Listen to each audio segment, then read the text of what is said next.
Hey gang, I just thought I would do something different here today. I find it really interesting that this display of the 4 black bears in my family room here at my home generates a lot of discussion. These are the 4 color phases of black bears. I thought I would just kind of go through each of them, and it might be interesting to you to hear the stories on them and hear a little bit more about how this came about and why these 4 bears mean so much to me and are pretty important actually to the sport of bear hunting. So in a minute I'm going to kind of go through each of these bears and tell you a little bit about the hunts for them, but first I want to give you a little background on the color phase Grand Slam, which is what these bears represent. I did a full video on the color phase Grand Slam. It's on this channel. You want to look back through this channel, you'll find there's about a 35-minute video that describes it and everything like that. The short gist of it is about 10 years ago I decided I didn't know of anyone that had shot all 4 major color phases of black bears with a bow, and I just wanted to do that. Whether or not I'm the first person to do it or not, I don't know. I do know that there's other people that have done it now.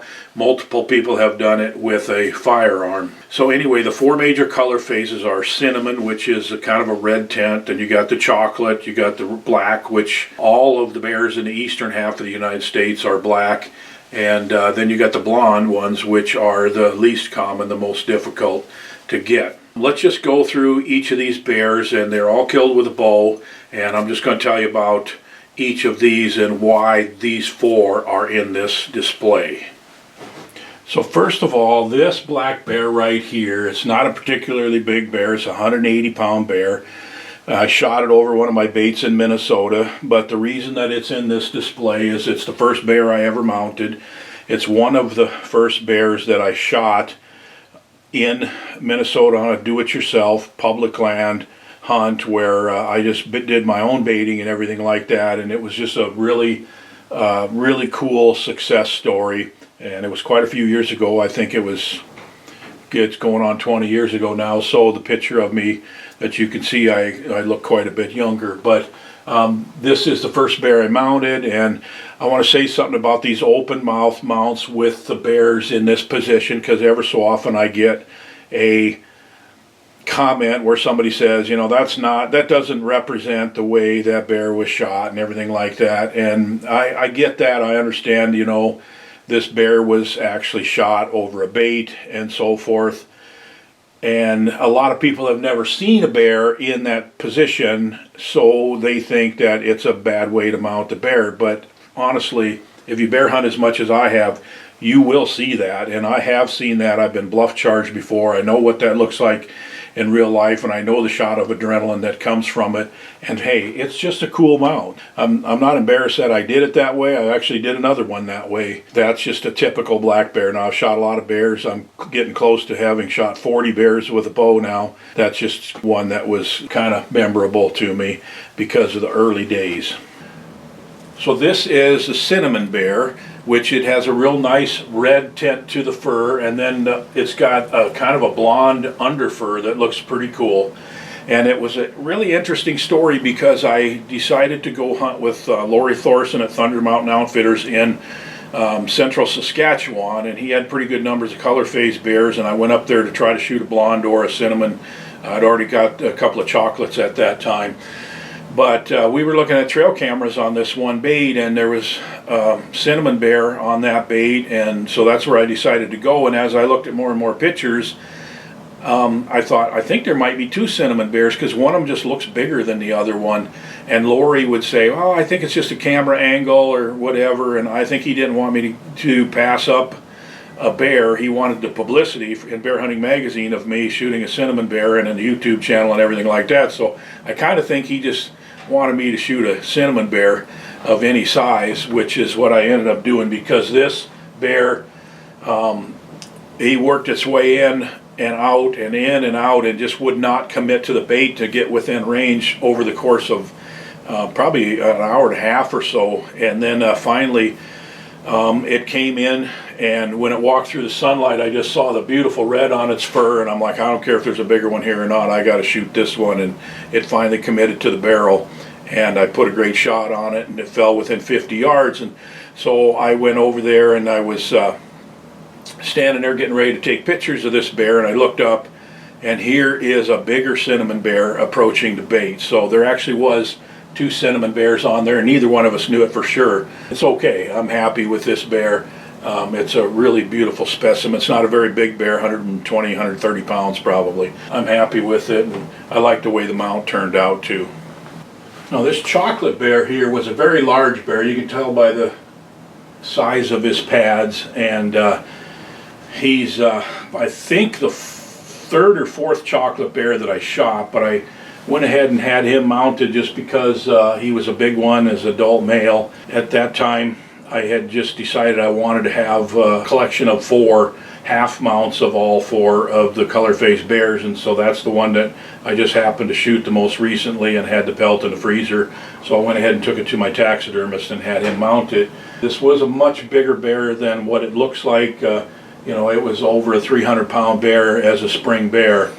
But unfortunately my taxidermist, who did all 3 of these that I've talked about so far, he is in his 80s, and the quality of his work had continued to, it started to decline a little bit, and I don't mean that as disrespect. He was just a guy that was a great friend of mine and a good taxidermist, but as he got older, he still needed the money, which is why I kept bringing the mounts to him, but the quality of his work started to decline. I think he was putting the bears on a little bit smaller foam frame just because he didn't have the strength to pull the skin really tight and so forth. Anyway, it turned out okay. It was a really nice chocolate bear that I shot on a really difficult hunt in the spring when it was really cold and snowy and everything like that. Very happy with that bear.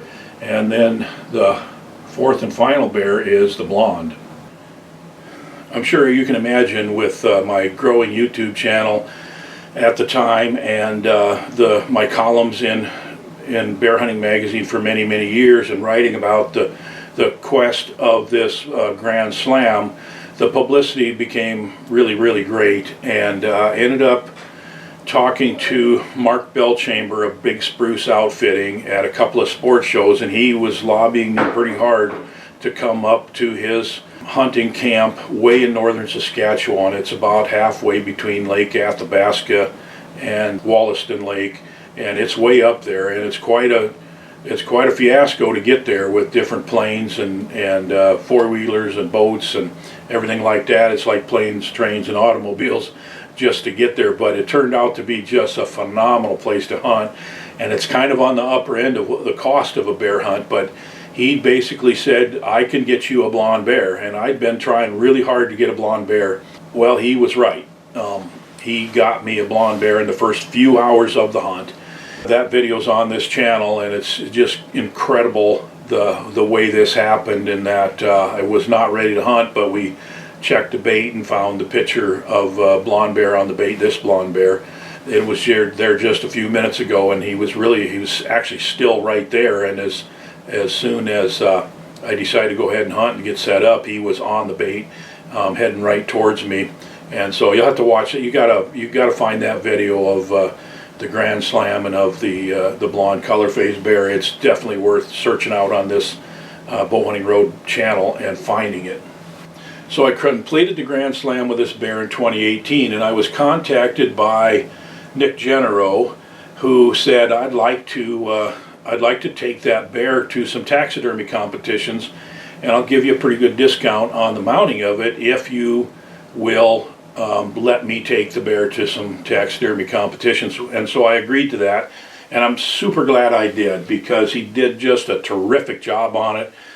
He's in Crookston, Minnesota, and he's well known for doing a tremendous job on bears, and he did a great job on this one for sure. So that's my Grand Slam. That's my 4 color phase bears that are in this particular display, and thanks for joining me, and I really hope you enjoyed this. If you have any questions about it, please leave a comment in the comment section below, and I'll do my best to answer them. And you know, all these bears except for that first one from early on, they're all on video, and you can find the videos of those hunts on this YouTube channel. So thanks a lot. We'll talk to you later.